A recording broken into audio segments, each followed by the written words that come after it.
ಇದ್ರ ಬಗ್ಗೆ ಮಾತಾಡೋಕ್ಕೆ ನಮ್ಮ ಸ್ಟುಡಿಯೋದಲ್ಲಿ ಬಿಜೆಪಿ ವಕ್ತಾರರಾಗಿರ್ತಕ್ಕಂತಹ ಆನಂದ್ ಗುರುಮೂರ್ತಿ ಅವರಿದ್ದಾರೆ. ಸ್ವಾಗತ ನಿಮಗೆ ಆನಂದ್ ಗುರುಮೂರ್ತಿ ಅವರು ಈ ಒಂದು ಡಿಬೇಟ್ಗೆ. ನಮ್ಮ ಶ್ರೀಧರ್ ಜಾಧವ್ ಇದ್ದಾರೆ, ಕಾಂಗ್ರೆಸ್ನ ವಕ್ತಾರರು. ಸ್ವಾಗತ ನಿಮಗೆ ಶ್ರೀಧರ್ ಜಾಧವ್ ಈ ಒಂದು ಡಿಬೇಟ್ಗೆ. ಮೊದಲನೇ ಪ್ರಶ್ನೆ ಇಲ್ಲಿ ನಾನು ಆನಂದ್ ಗುರುಮೂರ್ತಿ ಅವರು ಕೇಳಿಬಿಡ್ತೀನಿ. ಆನಂದ್ ಗುರುಮೂರ್ತಿ ಅವರೇ, ಈ ಒಂದು ಕೇಸ್ಗೆ ಸಂಬಂಧಪಟ್ಟಂತೆ ಡಿ ಕೆ ಶಿವಕುಮಾರ್, ರೇವಂತ್ ರೆಡ್ಡಿ ಹಾಗೂ ಸುರೇಶ್ ಅವ್ರ ಮೇಲೆ ಬಂದಿರತಕ್ಕಂಥ ಆರೋಪ ಅಂದರೆ ಇವರು ದೇಣಿಗೆ ಕೊಟ್ಟಿದ್ದಾರೆ ಇಲ್ಲಿ ಅಂಥೇಳಿ ಚಾರ್ಜ್ ಶೀಟ್ನಲ್ಲಿ ಉಲ್ಲೇಖ ಆಗಿದೆ ಅಂತೇಳಿ ನಿಮ್ಮ version B J P version ಏನಿದ್ರ ಬಗ್ಗೆ ಅಂತೇಳಿ? ಈ ವರ್ಷನ್ ಅಂತ ಏನೂ ಇಲ್ಲ. ಇಡಿ ಅವರು ಚಾರ್ಜ್ ಶೀಟ್ ಫೈಲ್ ಮಾಡಬೇಕಾದ್ರೆ ಅವ್ರು ಯಾವುದೋ ಒಂದು ಆಧಾರದ ಮೇಲೆ ಚಾರ್ಜ್ ಶೀಟ್ ಫೈಲ್ ಮಾಡಿರ್ತಾರೆ. ಓಕೆ. ಸೊ ಅದರಲ್ಲಿ ಬಿ ಜೆ ಪಿ ವರ್ಷನ್ನು ಅಥವಾ ಇನ್ನೊಬ್ಬರು ವರ್ಷನ್ನು ಅಂತ ಏನೂ ಇರಲ್ಲ. Okay. Based on the investigation officer ಏನು ನೋಡಿರ್ತಾರೆ ಅದ್ರ ಪ್ರಕಾರ ಫೈಲ್ ಮಾಡಿರ್ತಾರೆ. ಇವರು ಉತ್ತರ ಹೇಳಬೇಕಾಗತ್ತೆ, ಯಾಕೆ ದೇಣಿಗೆ ಕೊಟ್ಟರು, ಏನು ಸರ್ಕಮ್ಸ್ಟೆನ್ಸಸಲ್ಲಿ ದೇಣಿಗೆ ಕೊಟ್ಟರು ಅಂತ ಉತ್ತರ ಕೊಡಬೇಕಾಗತ್ತೆ. ಇಲ್ಲ, ಕಾಂಗ್ರೆಸ್ನ ಅನೇಕ ನಾಯಕರು ಇನ್ಕ್ಲೂಡಿಂಗ್ ದಿನೇಶ್ ಗುಂಡೂರಾವ್ ಅವರು ಹೇಳೋದೇನು ಅಂತ ಹೇಳಿದ್ರೆ, ಬರೀ ಬೇರೆ ಪಕ್ಷಗಳ ನಾಯಕರೇ ಅವರು ಕಾಣಿಸೋದು, ಇ ಡಿ ಅವ್ರಿಗೆ, ಐ ಟಿ ಅವ್ರಿಗೆ, ಸಿ ಬಿ ಐನವ್ರಿಗೆ. ಇವ್ರ ಪಕ್ಷದಲ್ಲೆಲ್ಲ ಯಾರು ಕಾಣಿಸೋದೇ ಇಲ್ಲ ಅವರಿಗೆ, ಬೇರೆ ಪಕ್ಷಗಳು ಮಾತ್ರ ಇವರಿಗೆ ಟಾರ್ಗೆಟ್ ಮಾಡ್ಕೊಂಡು ಈ ಥರ ಮಾಡ್ತಾ ಇದ್ದಾರೆ. ಇಡಿ ಬಿ ಜೆ ಪಿ ಅಂಗಸಂಸ್ಥೆ ಅಂತ ಇಲ್ಲ, ಇದು ಜಸ್ಟ್ ಅಲಿಗೇಷನ್ ಅಷ್ಟೇ. ಓಕೆ. ನೀವು ನೋಡ್ತಾ ಹೋದರೆ ಈ ದೇಶಾದ್ಯಂತ ನೋಡ್ತಾ ಹೋದರೆ 2014 ನರೇಂದ್ರ ಮೋದಿ ಅವರು ಪ್ರೈಮ್ ಮಿನಿಸ್ಟರ್ ಆದಮೇಲೆ ಈ ನಮ್ಮ ಹೇಳಿಕೆಯೂ ಅಷ್ಟೇ ನಾವು ನಡ್ಕೋತಾ ಇರೋದು ಹಾಗೇನೆ. ಭಾರತೀಯ ಜನತಾ ಪಾರ್ಟಿ ಯಾವ್ಯಾವ ಸಂಸ್ಥೆಗಳು, ಸಿ ಬಿ ಐ ಇರ್ಬೋದು, ಇ ಡಿ, ಯಾವ್ಯಾವ ಸೆಂಟ್ರಲ್ ಏಜೆನ್ಸೀಸ್ ಅಂತ ನಾವು ಕರಿತೀವಿ, ಇದನ್ನು ಇಂಡಿಪೆಂಡೆಂಟ್ ಮಾಡಿದೆ ಅನ್ನೋದ್ರಲ್ಲಿ ನಮಗೆ ಪೂರಾ ನಂಬಿಕೆ ಇದೆ. ಅದು ಈ ಬರೀ ಕಾಂಗ್ರೆಸ್ನವ್ರು ಕಾಣ್ತಾರೆ ಅಥವಾ ಇನ್ನೊಂದು ಅಪೋಸಿಷನ್ ಪಾರ್ಟಿ 91% ಆಫ್ ದಿ ರೈಟ್ಸಲ್ಲಿ ನಾವು ಚೆಕ್ ಮಾಡಿಕೊಂಡಾಗ 100 ರೈಡ್ ಮಾಡಿದ್ರೆ 91 ರೈಡ್ಗಳು ಬೇರೆ ಪಕ್ಷದವ್ರ ಮೇಲೆ ಇರುತ್ತೆ. ರಮಕಾಂತ್ ಅವರೇ, ಆ 91% ಆಫ್ ರೈಟ್ಸು ಪರ್ಸೆಂಟೇಜ್ ಮೇಲೆ ಹೋಗೋಕ್ಕಾಗಲ್ಲ. ಯಾಕಂದರೆ ಕೆಲವೊಂದ್ಸಲಿ ನಾವು ಏನು ನೋಡಬೇಕಾಗತ್ತೆ ಅಂದರೆ ಯಾರು ತಪ್ಪು ಮಾಡಿದಾರೋ ಅವ್ರು ಹೋಗ್ತಾ ಇದಾರೆ, ಅದು ಇಂಪಾರ್ಟೆಂಟ್. ಓಕೆ. ಸೊ 91% ಅವ್ರು ಈ ಪಾರ್ಟಿಯವರು ಇದ್ದಾರೆ, ಆ ಪಾರ್ಟಿಯವರು ಇದ್ದಾರೆ ಅನ್ನೋದಕ್ಕಿಂತಲೂ ನಾವು ಇಡೀ ಒಳ್ಳೆ ಕೆಲಸ ಮಾಡ್ತಿದೆ, ಸಿ ಬಿ ಐ ಒಳ್ಳೆ ಕೆಲಸ ಮಾಡ್ತಿದೆ ಅನ್ನೋ ಇಡಿ ರೈಡ್ಗಳೆಲ್ಲ ಆದಮೇಲೆ ಬಿ ಜೆ ಪಿ ಅವರಿಗೆ ಸೇರಿಸ್ಕೊಂಡ್ಬಿಡ್ತಾರೆ, ಪಾರ್ಟಿಗೆ ಸೇರಿಸ್ಕೊಂಡ್ಬಿಡ್ತಾರೆ, ಕ್ಲೀನ್ ಆಗ್ಬಿಡ್ತಾರೆ ಅವರು ಅಂತ ಇದು ಅಲಿಗೇಷನ್ ತುಂಬ ಜನ ಹೇಳ್ತಾ ಇದ್ದಾರೆ. ಬಟ್ ಯಾವ್ಯಾವ ಲೀಡರು ಪಾರ್ಟಿ ಚೇಂಜ್ ಮಾಡಿದ್ದಾರೆ ಅವರು ಕೂಡ ಕೋರ್ಟಲ್ಲಿ ಫೇಸ್ ಮಾಡ್ತಾನೆ ಇದ್ದಾರೆ. They are facing the cases. ಯಾವ ಕೇಸ್ ಏನು ಬಂದಾಗಿಲ್ಲ. It's just that court procedure. ಆಮೇಲೆ ಎಂಟೈರ್ ಪ್ರೊಸೀಜರ್ ಎಲ್ಲ ಸ್ವಲ್ಪ ಸ್ಲೋ ಆಗ್ಬಿಡುತ್ತೆ, ಆಮೇಲೆ ಪ್ರೊಸೆಸ್ ಸ್ಲೋ ಆಗ್ಬಿಡುತ್ತೆ ಅಂತ ಆ ರೀತಿ ಅಲಿಗೇಷನ್ ಇದೆ. ಇನ್ಕ್ಲೂಡಿಂಗ್ ಹಿಮಂತ ಬಿಸ್ವಾ ಶರ್ಮಾ ಅಲ್ಲ, ನಾನು ಹೇಳೋದು ಆ ರೀತಿ ಅಲಿಗೇಷನ್ಸ್ ಇರೋದು ಮೀಡಿಯಾದವರು ಮಾಡ್ತಾ ಇದ್ದಾರೆ, ಸಾರ್ವಜನಿಕರು ಮಾಡ್ತಾ ಇದ್ದಾರೆ. ಆದರೆ ನೀವು ಅಬ್ಸರ್ವ್ ಮಾಡ್ಬೋದು, none of the cases have closed. ಎಲ್ಲ ಕೇಸಸ್ಸು ನಡೀತಾನೆ ಇದೆ. ಕಾನೂನಾತ್ಮಕವಾಗಿ ಕೋರ್ಟ್ಗಳು ಎಷ್ಟು ಬೇಗ ಮುಗಿಸ್ತಾವೋ ಅಷ್ಟು ಒಳ್ಳೆಯದು. ಆ ಕೋರ್ಟನ್ನು ನಾವು ಬಿ ಜೆ ಪಿನವರ, ಕಾಂಗ್ರೆಸ್ ಅವರಲ್ಲ ಕೋರ್ಟ್ ನಡೆಸೋದು. Judiciary is a independent body. ಅವ್ರು ನಡೆಸಬೇಕು, ಅವ್ರು ಬೇಗ ಮುಗಿಸ್ಬೇಕು ಕೇಸ್ಗಳನ್ನ. ಫೈನ್. ಇಲ್ಲಿ ಶ್ರೀಧರ್ ಜಾಧವ್ ಪ್ರಶ್ನೆ, ಈಗ ದೇಣಿಗೆ ಕೊಡೋದು ತಪ್ಪ ಅಂತ ಕೇಳ್ತಾ ಇದ್ರು ಡಿ ಕೆ ಶಿವಕುಮಾರ್, ದೇಣಿಗೆ ಕೊಡೋದೇ ತಪ್ಪ ಅಂತ ಹೇಳಿ. ಬಟ್ ನ್ಯಾಷನಲ್ ಹೆರಾಲ್ಡ್ ಕೇಸ್ ಅಂತ ಬಂದಾಗ 2,000 ಕೋಟಿ ಬೆಲೆ ಬಾಳುವಂಥ ಸ್ವತ್ತನ್ನು ಬರೀ 50 ಲಕ್ಷ ರೂಪಾಯಿಗೆ ತೊಗೊಂಡ್ರು ಅಂತ ಒಂದು ಆರೋಪ. ಇಲ್ಲ 5,000 ಕೋಟಿ ಬಾಳ್ತಾ ಇತ್ತು, ಇದನ್ನು ಬರೀ 50 ಲಕ್ಷಕ್ಕೆ ತೊಗೊಂಡಿದ್ದಾರೆ ಅಂತ ಇನ್ನೊಂದು ಆರೋಪ ಇದೆ. ಸೋನಿಯಾ ಗಾಂಧಿ ಆರೋಪಿ ನಂಬರ್ 1, ರಾಹುಲ್ ಗಾಂಧಿ ಆರೋಪಿ ನಂಬರ್ 2 ಈ ಒಂದು ಕೇಸ್ಗೆ ಸಂಬಂಧಪಟ್ಟಂತೆ.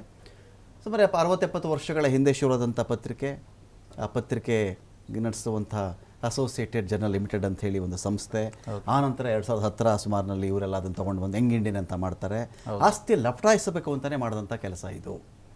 ಅದಕ್ಕೋಸ್ಕರ ಇವ್ರು ಎಂಟ್ರಿ ಆದರು. ಅಸೋಸಿಯೇಟ್ ಜರ್ನಲ್ ಇವ್ರಿಗೇನು ಮಾಡಿತ್ತು, ಯಂಗ್ ಇಂಡಿಯನ್ ಅಂತ ಇವ್ರು ಯಾಕೆ ಮಾಡಿಕೊಂಡ್ರು, ಇಲ್ಲೇ ನಡೆದಿರೋದು PMLA ಅಂತ ಆರೋಪ. ನಿಮ್ಮ ಪಾರ್ಟಿ ಏನು ಹೇಳ್ತಿದ್ರ ಬಗ್ಗೆ ಅಂತ ನೋಡಿ. ಯಾವುದೇ ಒಂದು ಕಂಪನಿ ನಡೆಯುವಂಥ ಸಂದರ್ಭದಲ್ಲಿ ಯಾವುದೇ ಆಗಿರಲಿ, ನ್ಯಾಷನಲ್ ಹೆರಾಲ್ಡ್ ಅಥವಾ ಇದೆ ಅಂತಲ್ಲ, ಬೇರೆ ಯಾವುದೇ ಕಂಪನಿ ನಡೀಬೇಕಾದ್ರೆ ಆ ಕಂಪ್ನಿ ಏನಾಯಿತು, 2008ರಲ್ಲಿ ನಷ್ಟದ ಪರಿಸ್ಥಿತಿಗೆ ಬಂತು. ಆ ನಷ್ಟದ ಪರಿಸ್ಥಿತಿಗೆ ಬಂದಾಗ ಅದ್ರ ಮೇಲೆ ಇದ್ದಂತಹ ನಷ್ಟದ ಪರಿಸ್ಥಿತಿ ಸುಮಾರು 90 ಕೋಟಿ ರೂಪಾಯಿ ನಷ್ಟದ ಪರಿಸ್ಥಿತಿ ಇತ್ತು.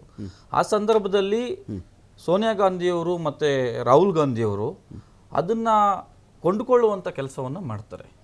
ಕೊಂಡ್ಕೊಳ್ಳೋದು ತಪ್ಪಾಗಾದರೆ ಕೊಂಡ್ಕೊಂಡು ಅದನ್ನು ಇವರು ಅಸೋಸಿಯೇಟ್ಸ್ ಅಂದರೆ ಅದು ಬೇರೆ ಕಂಪನಿ ಮಾಡಿ ಯಂಗ್ ಇಂಡಿಯಾ ಅಂತ ಮಾಡಿ ಅದನ್ನು ಮುಂದುವರಿಸ್ತಾರೆ. ಅದ್ರಲ್ಲಿ ತಪ್ಪೇನಿದೆ? ಇವಾಗ ನಾವೇನೋ ಅವ್ರಿಗೆ ಕೊಂಡ್ಕೊಳ್ಳುವಾಗ ನಾವು ಅವ್ರ ದುಡ್ಡನ್ನು ಕೊಟ್ಟಿದ್ದೀವಲ್ಲ, ವಾಪಸ್ ಕೊಟ್ಟಿದ್ದೀವಲ್ಲ. ಎಷ್ಟು, 50 ಲಕ್ಷನಾ? ಅಲ್ಲ, 50 ಲಕ್ಷ ಅಲ್ಲ. ಆ ಸಂದರ್ಭದಲ್ಲಿ ಏನಿತ್ತು ಆ ಬೆಲೆನ ಕೊಟ್ಟಿದ್ವಿ ನಾವು. 50 ಲಕ್ಷ ಕೊಟ್ಟಿದ್ದೀವಿ, 10 ರೂಪಾಯಿ ಕೊಟ್ಟಿದ್ದೀವಿ ಅಂತಲ್ಲ. ಆ ಸಂದರ್ಭದಲ್ಲಿ ಇದ್ದಂತಹ ಬೆಲೆ ಅಂದಾಜು ಮಾಡಿ ಕೊಟ್ಟಿದ್ದೀವಿ. ಕೊಟ್ಟದಂತಹ ಸಂದರ್ಭದಲ್ಲಿ ಸಾಕಷ್ಟು ತಕರಾರುಗಳು ಇರ್ಬೋದು, ಅದನ್ನೆಲ್ಲ ನಾವು ನಿಭಾಯಿಸಿ ತಗೊಂಡಿದ್ದೀವಿ. ತಗೊಂಡಿದ್ದಾದ್ಮೇಲೆ ಅದನ್ನ ಮುಂದುವರಿಸ್ತಾ ಇದ್ದೀವಿ. ಅದನ್ನ ಇವಾಗ ಆ ಕಂಪನಿಯನ್ನ ಏನು ಪ್ರಾರಂಭ ಮಾಡುವಂತಹ ಸಂದರ್ಭದಲ್ಲಿ ಹೂಡಿಕೆಗೆ ಬೇಕಾದಂತಹ ಹಣವನ್ನ ಇವಾಗ ನಾವು ಕೊಡ್ಬೋದು, ನೀವು ಕೊಡ್ಬೋದು, ಬೇರೆಯವರು ಕೊಡ್ಬೋದು, ಅದರಲ್ಲಿ ತಪ್ಪೇನಿಲ್ಲ. ಇವಾಗ ಹೂಡಿಕೆ ಮಾಡೋಕ್ಕೆ ಇವಾಗ ಬೇರೆಯವರು ಕಂಪನಿಗಳು ಹೂಡಿಕೆ ಮಾಡೋಕ್ಕೆ ತಗೊಳ್ಳೋದು ತಪ್ಪಾ? ಸೊ ಹಾಗಾಗಿ ನಾವು ಯಾವುದೇ ಕಾರಣಕ್ಕೂ ನೀವು ಹೇಳಿದ್ರಲ್ಲ ಲಪ್ಟಾಯಿಸೋಕೆ ಮಾಡ್ತಾ ಇದ್ದಾರೆ ಆಸ್ತಿಗಳನ್ನ ಆ ಥರ ಯಾವುದೇ ಉದ್ದೇಶ ಇಲ್ಲ.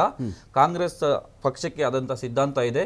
ಮತ್ತೆ ರಾಹುಲ್ ಗಾಂಧಿ ಅವರಿಗೆ ಮತ್ತೆ ಸೋನಿಯಾ ಗಾಂಧಿ ಅವರಿಗೆ ಅವರದ್ದೇ ಆದಂತಹ ವ್ಯಾಪಾರ ವಹಿವಾಟುಗಳಿದೆ.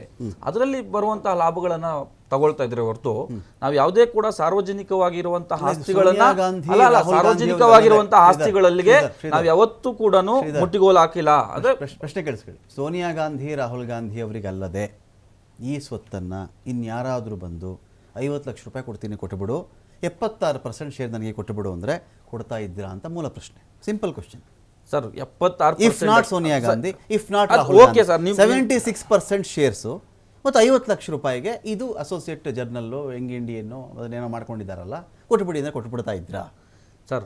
ಆ ಒಂದು ಪ್ರಶ್ನೆಗೆ ಬಂದಾಗ ಒಂದು ಕಂಪನಿ ಅಂದಮೇಲೆ ಅದರಲ್ಲಿ ಮ್ಯಾನೇಜರ್ ಇರ್ತಾರೆ, ಶೇರ್ ಹೋಲ್ಡರ್ಸ್ ಇರ್ತಾರೆ. ಅವ್ರವ್ರ ಮಧ್ಯೆ ಏನೇನು ಒಪ್ಪಂದ ಆಗಿರ್ತದ ನಮ್ಗೆ ಗೊತ್ತಿಲ್ವಲ್ಲ. ನಮ್ಗೆ ಇವಾಗ ಒಪ್ಪಂದನೇ ಸಸ್ಪಿಷಿಯಸ್. ಅಲ್ಲ, ಒಂದು ನಿಮಿಷ ನಾನು ಅಲ್ಲಿಗೆ ಬರ್ತೀನಿ. ಇವಾಗ ನೀವು 100 ರೂಪಾಯಿ ಅಂತ ಇಟ್ಕೊಳ್ಳಿ. ನನಗೆ 100 ರೂಪಾಯಿ ನೀವು ಬಂಡವಾಳ ಯಾರಾಗ್ತೀನಿ, ನಾನು 70 ರೂಪಾಯಿ ಆಗಿದಾಗ ನಂದೇ ಆದಂತಹ ಶೇರು ನನಗೆ ಕೊಡಬೇಕಾಗ್ತದೆ. ನೀವು 30 ರೂಪಾಯಿ ಆಗದಂತಹ ಸಂದರ್ಭದಲ್ಲಿ ನಿಮಗೆ ಆಗದಂತಹ ಶೇರ್ ನಿಮಗೆ ಕೊಡಬೇಕಾಗ್ತದೆ. ಅದು ಒಳ ಒಪ್ಪಂದ ಆಗಿರ್ತದೆ. ಕಂಪನಿ ಆಕ್ಟ್ ಅಲ್ಲಿ ಇದನ್ನ ಒಪ್ಪಂದ ಮಾಡಿಕೊಂಡು ಅವರು ಇದನ್ನ ತಗೊಂಡಿರ್ತಾರೆ. ಅದ್ರಲ್ಲಿ ತಪ್ಪೇನಿದೆ? ತಗೋಬಾರ್ದು ಅನ್ನೋದೇನಿದೆ? ಇಲ್ಲಿ ಕಂಪನಿ ಆಕ್ಟ್ ಕ್ವಶನ್ ಯಾರು ಕೇಳ್ತಿಲ್ಲ. ಇಲ್ಲಿ ಅಲ್ಲ, prevention of money laundering act ಏನ್ ಹೇಳ್ತಿದೆ ಅಂತ ಅದು ಕ್ವಶನ್.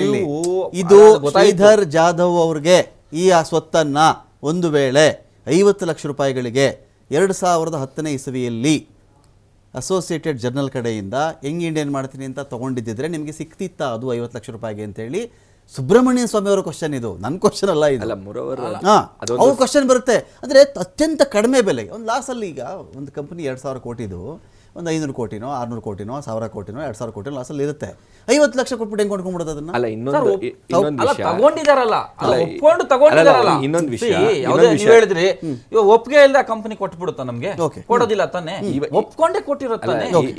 ಆ ಆಧಾರದ ಮೇಲೆ ತಗೊಂಡಿರ್ತಾರೆ.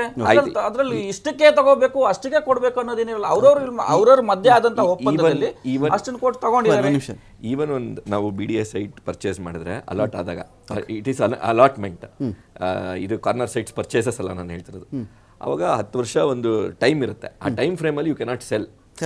ಕೆಲವೊಂದು ರೂಲ್ಸ್ ಇರುತ್ತೆ. ಅದೇ ಥರ ಈ ಸಂಸ್ಥೆನ ಭಾರತ ಸರ್ಕಾರದಿಂದಾನೇ ಅವರ ಇದಕ್ಕೆ ಬಂದಿರೋದು, ಕಾಂಗ್ರೆಸ್ ಪಾರ್ಟಿಗೆ, ಆ ಲ್ಯಾಂಡು ಗಿಂಡು ಎಲ್ಲ.